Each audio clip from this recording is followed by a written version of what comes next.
Cari maklumat dan berita politik yang bebas, kupasan yang tepat, panas.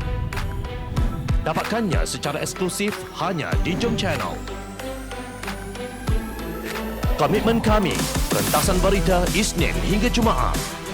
Berbicara dan isu semasa, kami garapkan secara langsung. Panel-panel berkaliber dan profesional. Interaktif, pandangan anda kami raikan. Jangan lupa bersama kami di setiap hujung minggu dalam edisi khas mingguan. Jom Channel, moving forward, sharing a new experience.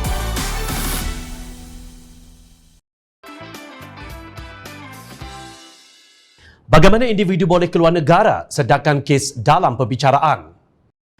Sejak bila individu yang masih ada kes dibicarakan di mahkamah dengan mudah dibenarkan untuk keluar negara? Itulah keajaiban yang berlaku dalam Kerajaan Perikatan Nasional. Tidak malukah orang Malaysia apabila ahli parlimen yang kes jenayah dia di mahkamah belum selesai dan pasport ditahan tiba-tiba diluluskan permohonannya untuk keluar negara atas satu misi kemanusiaan? Soal ahli parlimen Hulu Langat, Datuk Ustaz Hasanuddin Muhammad Yunus dalam satu kenyataan.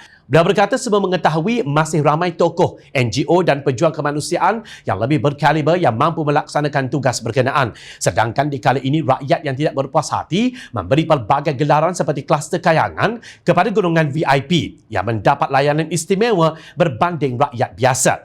Nampaknya bila kenal rapat dengan semua warlords, semua jadi mudah dan lulus, ujar beliau. Beliau turut mempersoalkan sama ada kes ini akan membuka amalan baharu.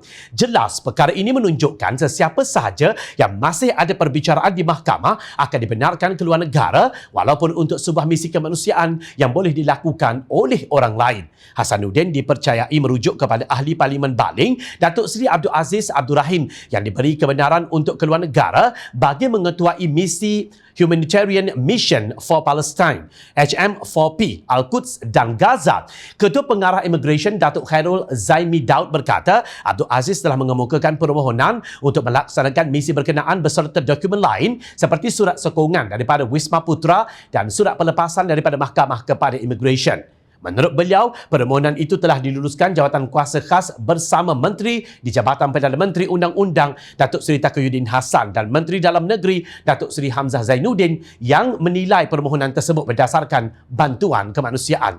Tiada isu kerana beliau mengemukakan permohonan beserta surat sokongan yang berkaitan. Katanya seperti dilapor bernama.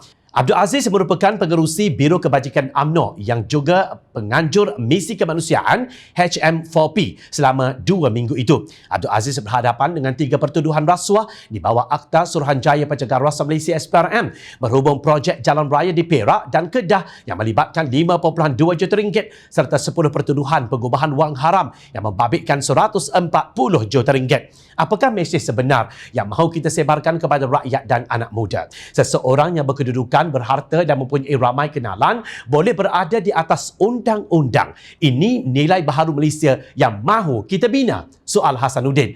Bukan hanya kebenaran keluar negara kepada Abdul Aziz yang kes rasuahnya sedang berjalan itu kelihatan pelik. Ia juga menjadi ketika Malaysia masih melaksanakan Perintah Kawalan Pergerakan PKP penuh atau lockdown. Rakyat Malaysia amat jelas bahawa semasa lockdown kali ini, mereka tidak dibenarkan merentas daerah, merentas negeri. Ini kan pula merentas negara.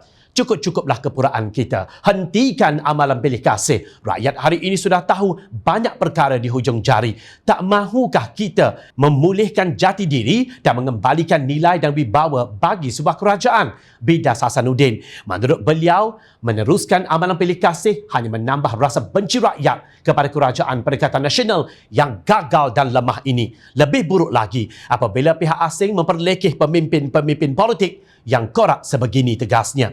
Hendak dibawa ke mana negara kita dengan amalan pilih kasih antara dua darjat ini?